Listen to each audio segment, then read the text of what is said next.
on we no sacrifice and odi na chia on ne ba eventually abrantia no to fam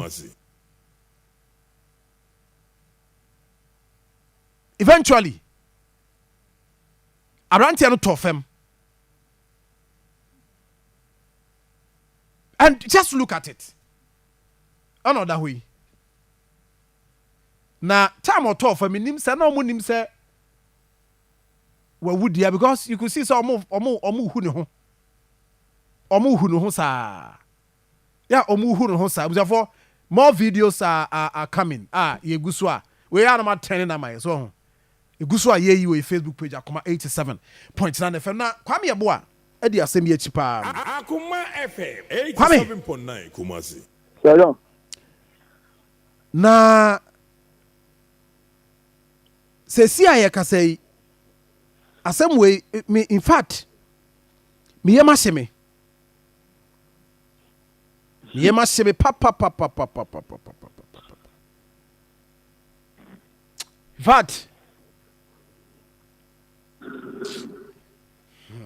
Eba ni say Kwame. Tell me that the ten say 30 day na twa mu no e wo Wiamoase abonten e na saa re husem esiye na ni nyina ni say ababawa bi na esi friend no Rachel Kofi Ayeboa ya na wanya 23 years. Na ababa no wa film Saturday na so mo ye na ye wo Wiamoase Kromo and according to ababa one records o ja no wasase so no omo kire so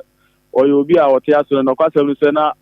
ode no ho abo sa ganja niggas no meka ganja niggas a okokro bi aso a ye wo sa nkofo no wo omani yes omani ten sa yes sa enti sa abawa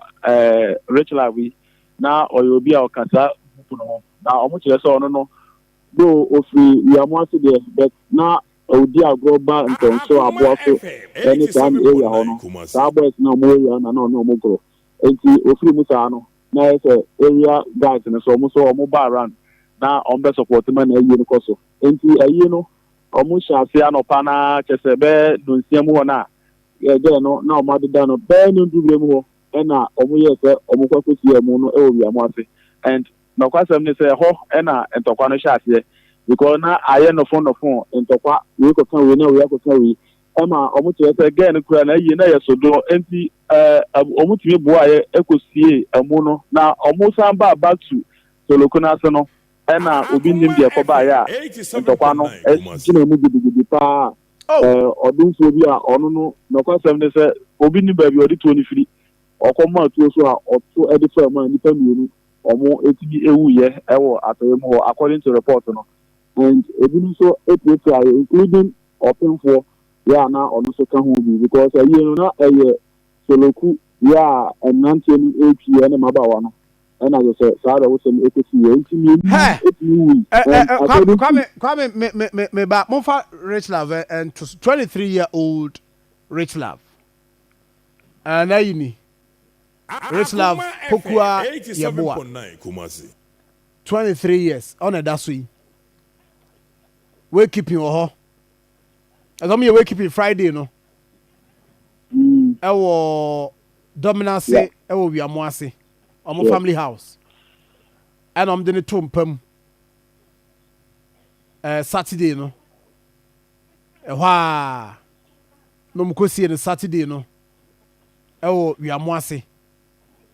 nti for Rich Love and that's we nyame fa na crazy na eno na chi no na je so makwaba Akoma emu no kwaba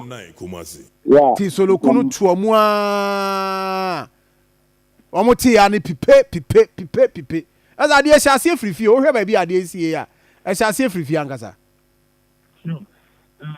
according to Chrome of one day omo chere say I ntonso Aboaso for you na omo ti se omo ne da ababa we na egro no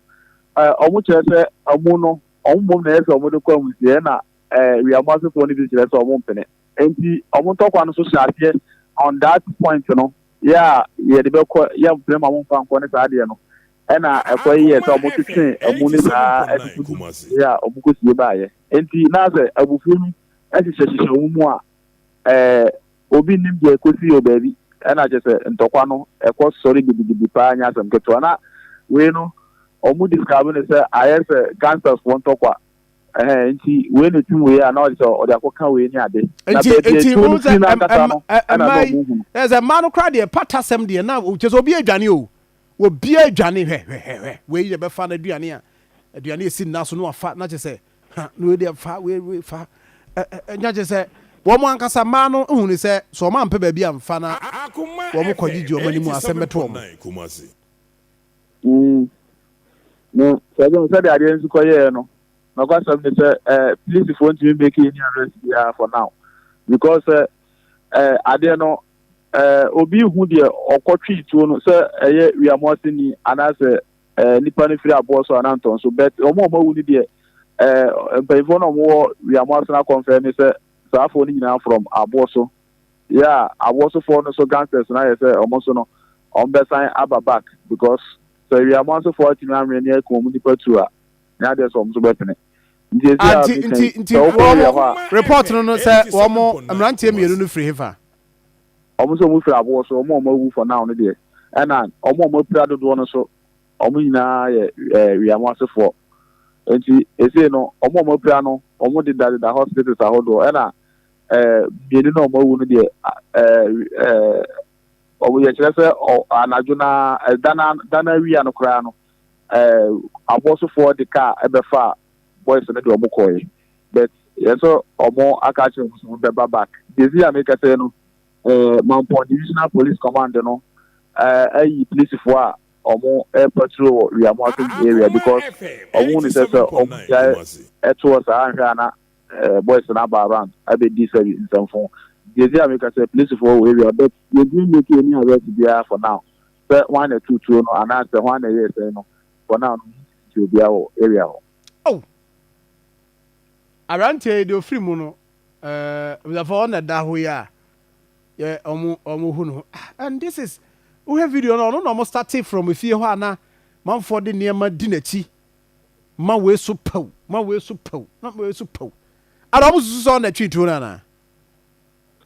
well sajo omo tokwa ne de na kwa se mi nya ba afofo na de tokwa ne ntokabu ha won shede hu ase mum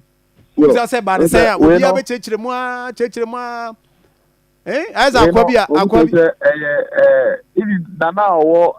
Wiamoase kwa ni bisamu joint for ntokwa because only omo ana omo kuna na kwa se mi se obi amfa ade enko ne redie ma na se onu bibi nko ne yema sa ntokwa we no mfa ne hu nyimu da aiza na no asem bi si ye na posi for na posi twem na nrantie mienu na omo ye we Akoma FM 87.9 Kumasi aban wontie bi mame ade asem oso wagi mayi wayi ba ya oso wagi mayi ana akwa no si bodin sa na ntokwa no ase wo omutimi nkyira ase ade ba ya na aban wagi mayi sa na yi ampa no wagi na yi ayi nso so aban ti say ayi sa de na aban ti din a aban so be take action ana na aban wagi mayi aban nso so ya jima yi fat na de ma no wonu so wontimi menye ne hwe sa na fe ntokwa yi koso ho so enti sa de we se de wo kan 87.9 se ni nkyire mu se asomasi ana obenten ene ade de ha adwen but etuo no as etuo no toy ba se o ye be ko ye mfa nko ye be ko o mo kra mo ha adwen na etuo toy kwa de no makwaba ntokwa no ejina mu dendende na etuo no esi ba before ma omo ezo kan man for look at it look just over there hwe observe hwade we hwe hey asa kofa hwe Akoma FM 87.9 Kumasi bakwa me ho per the last time ebia minim se nra wo do ani kohwe ho a is the post for na take over Wiamoase right is the easy for na take over because of the Aboaso for guys na aka no omo ko mu dipa de omo so beba and you say no Nana Boachi Yadom yeah Wiamoase nyene ono na wabo place for am and I say place for no or more ever patrols Wiamoase in the area so the be boys and team that the video for now in the Asana also area. Kwame boa my na say but nipa na e free mu no de I think say we will still do further checks. All the information we nya na say mienu, right? Okay mienu. Okay. And so far we at the port my enhwe what doctor for ebeka e wo home because we say nipa de obeka say asomasi ewu we ewu na emom ye fa body ni bi wa kra na Akoma no woko na ye de no ayi but ansa na be kono I say oh ahia story bi so I don't know and it's 2 years